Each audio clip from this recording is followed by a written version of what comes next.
Friends, இன்றைக்கி நம்ம episode 1ல் தேர்ட் பார்ட்டு பார்க்குறோம்.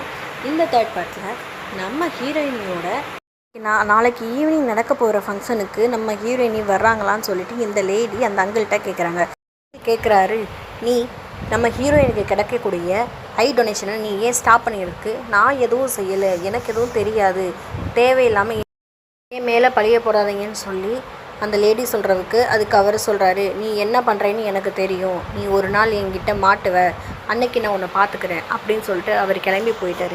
கிளம்பி போனால் நம்ம ஹீரோயினி நம்ம ஹீரோட்டிருந்து எடுத்த அந்த கர்ச்சீஃபையே எடுத்து ஊற்று பார்த்துக்கிட்டு இருக்கும்போதே நம்ம ஹீரோ ஒரு போஸ்டர் மரத்துக்கு கீழே நின்று நம்ம ஹீரோ எப்படி அந்த பொண்ணுக்கு நம்ம இருக்கிறோம் அப்படிங்கிறது தெரிஞ்சுது அப்படின்னு யோசனை பண்ணிக்கிட்டு இருக்கலே ஒரு கார் வந்து சடனாக வந்து பிரேக் போடவும் ஒரு பூனையை அடிச்சிருது. என்னன்னு பார்த்தா அந்த பூனை ரத்த வெள்ளத்தில் கிடக்குது. இதை பார்த்த நம்ம ஹீரோ, உனக்கு ஒன்றும் ஆகாது வா அப்படின்னு சொல்லிட்டு ஹீரோ பேசிக்கிட்டு இருக்கும்போது காரில் அந்த லேடி ஏற்றின லேடியும் இன்னும் அந்த பூனையை தட்டிட்டேன், எனக்கு ரொம்ப கஷ்டமாக இருக்குது, ரெஸ்கியூ டீம் வர்ற வரைக்கும் நம்ம அங்கே போய் இருக்கலாம் அந்த லேடி சொன்னதுக்கு இன்னொரு லேடி வேண்டாம் அப்படின்னு சொல்லிட்டு நம்ம ஹீரோ இன்னொரு கார்டு இருக்கிற இடத்துக்கு போகிறாங்க.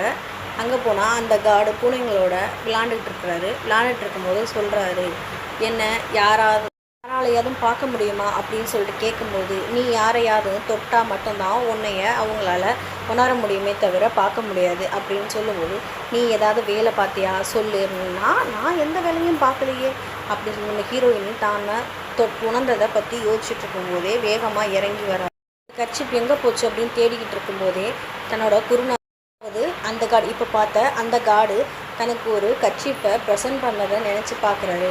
அதோட அந்த கர்ச்சீஃபோட நம்ம ஹீரோயினையும் அந்த கர்ச்சீஃபோடையே தூங்குறதையும் கனவு கண்டுக்கிட்டு இருக்கிறாங்க. என்ன கனவுன்னு சொல்லிட்டு அவங்க அங்கிள் இருந்ததுக்கு கெட்ட கனவுன்னு சொல்லி முடிக்கிறாங்க. இதோட தேர்ட் பார்ட் முடிஞ்சு. நெக்ஸ்ட் பார்ட் நாளைக்கு பார்ப்போம். தேங்க்யூ.